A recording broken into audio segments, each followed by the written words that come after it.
Welcome to another week of the somewhat mid-afternoon show. I am your host, Mike Ryder, once again in front of a live studio audience. Yeah, go Mike! Today, I've got some pickup lines you can use to try to enhance, maybe your long-distance dating relationships that you can try out on your non-existent boyfriends and girlfriends.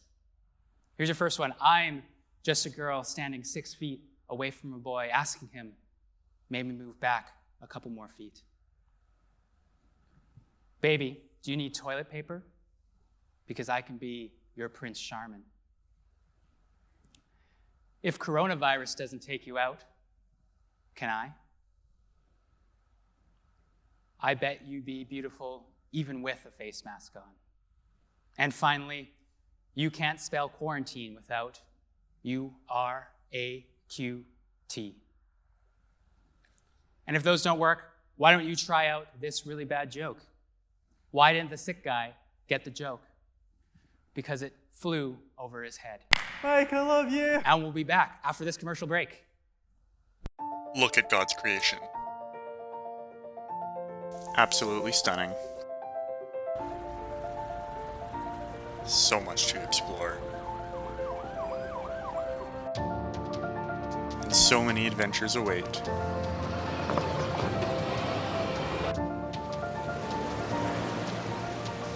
So much to see. So many places to go.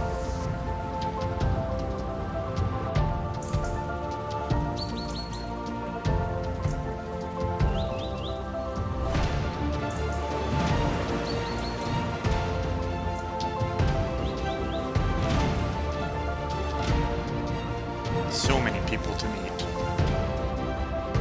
You have a lifetime to explore. Stay home. It will keep you and your loved ones healthy. You may want to quarantine with your friends. Don't.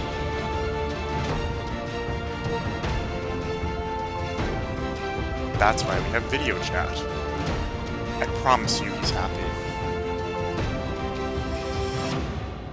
Stay home.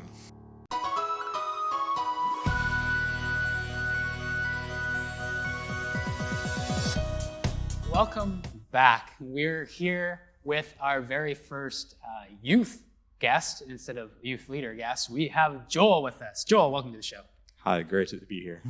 We're excited that you're here. We're going to play a game first. You want to play a game? Sure, why not? All right. This game is going to see how well you can identify a leader. Okay, so we had Jamie write down a true story about herself. We had Brady write down a true story about himself, and I wrote down a true story about myself. And you have to guess whose story is whose. Okay. All right. So I think I'm just going to read the three stories. Okay. And then we'll summarize it into a short title, and then you can try to guess whose is whose. Ready? Okay. All right. First story. My first time left alone, there was a massive windstorm that knocked out the power. The generator didn't work either. The basement got flooded, and we had no hot water. All around, it's a real rough time for my first time home alone. All right, that's the first story. Mm-hmm. Second story. Once, a friend and I were sitting at a campfire when we saw a squirrel. We both decided to chase it. He went around one side of the tree, and I went around the other. He scared the squirrel towards me, and as it crossed in front of me, I freaked out and kicked out my leg right as it walked over my foot and launched it through the air and into the tree where it scurried away. And then our third story. Me and my friend went to a Canucks game, and our seats were ringside behind the goalie. We decided to order hot chocolates, and when they arrived, I put mine on the floor. I then forgot about the drink and spilt it all over the place. I had to ask a worker for a cloth, and they ended up bringing up a mop. When I went to stand up and get out of the way, I slipped in my mess, and about 10 rows behind me all went, "Oh," seeing me slip. Once they cleaned it up, I kicked the drink again, and they had to come back and clean it up again. All right, so the first story was being home alone the first time. The second story was kicking a squirrel. And the third story was hot chocolate at the Canucks game. Mm-hmm. All right. Do you have any ideas what you think, which story is who?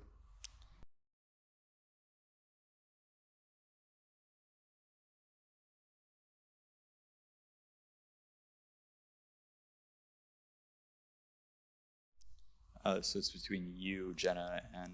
Me, Jamie, and Brady. Oh, you, Jamie, and Brady. The Rinkside one sounds like it would have been you. Would have been me? Yeah. Okay. So Rinkside, he thinks me. All right. Home Alone kind of seems like it would be Jenna. Jamie? Or Jamie. Does it still seem like it would be Jamie? Yes. Yes, okay. And then so the squirrel kicking you think is Brady. Yeah, that sounds like All right. something that would happen. You are 0 for 3. Oh. Yeah, all right. I'm even worse at this than I thought. The Home Alone was Brady. Oh, okay. Yeah, the squirrel was myself. And the hot chocolate at the game was Jamie. So at least we learned something about the three of us. And unfortunately, went 0-3. But thanks for playing. We're going to go to a commercial break, and we'll be back talking with Joel.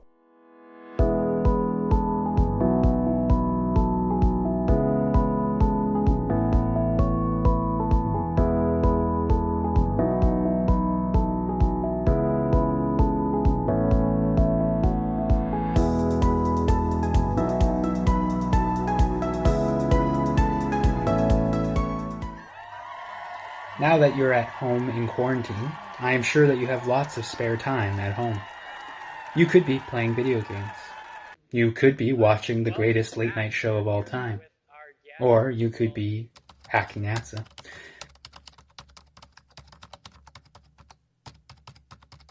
Instead, you are going to do your homework and finish the school year strong, right? In fact, you are probably doing homework right now. Anyways, back to the somewhat mid-afternoon show with me, Mike Ryder, your host. Welcome back.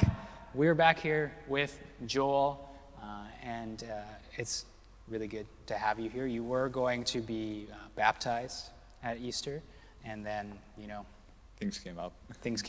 Just small things. Small that things. Delayed it.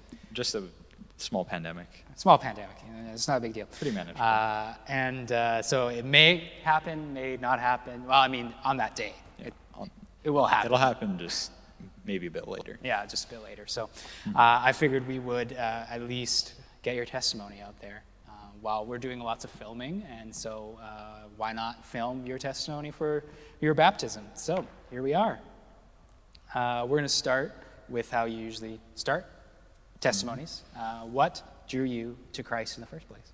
Well, my family has been Christian, and just growing up with them, especially my dad, who's a pastor, kind of helping me understand what it means to be Christian and a follower of God, and what exactly accepting Christ into your heart means for me in my life and others and such. Yeah, it's good to have that kind of good model that you can follow. Yeah, that's good. What is one of the ways that God has been transforming you as you've walked in relationship with Him? I feel like I'm too young to answer that. There's not enough happened in my life that's really shown transformation, other than just kind of growing up maturity, I guess. Yeah. Do you feel like there's maybe is there an area where you feel like you've taken kind of more ownership over your faith? Or there's still just it's just general work in progress kind of idea? Yeah, general work in progress. Yeah, and that's one of those things that even us older people are continually works in process too. So it's just that continued transformation. That's cool. Mm-hmm. Do you have a memorable experience that you've had with God, or a time that you remember where God came and answered a prayer of yours, no matter how big or small? When I want to say it was 8 or 9 years ago, when we were moving into our Sullivan house, we were looking at all the possible houses, and it was super stressful. As we were praying over the houses, I just heard God say my name, and then all of a sudden just a wave of calm and I don't know really how to explain it, just washing over me. And that's like something that's stuck with me since then. Yeah. Yeah, it's one of those things that you don't forget. Yeah. That powerful experience. That's awesome. Very cool. If we think kind of more recently, what is something that God's been teaching you recently? Being patient with others and myself, and like the importance of keeping good habits, and I guess like being active in my community, just helping out where I can. Yeah, well, that's awesome. That's cool. That patience, again, has come up again. One of those fruit of the spirits. It seems we can all learn a little patience, eh? Yep. Oh, that's awesome. Well, thanks for joining us. We look forward to seeing you baptized whenever that's going to happen. Yeah. It will happen. So it's good. So thanks for joining. Thanks for Joel for sharing his story. Again, thanks to Jeremy and Jamie and Brady, all working behind the scenes, and Jenna, who's watching us. And thank you for those at home that are watching us. We will see you again next week. Have a good somewhat afternoon, evening. Good night.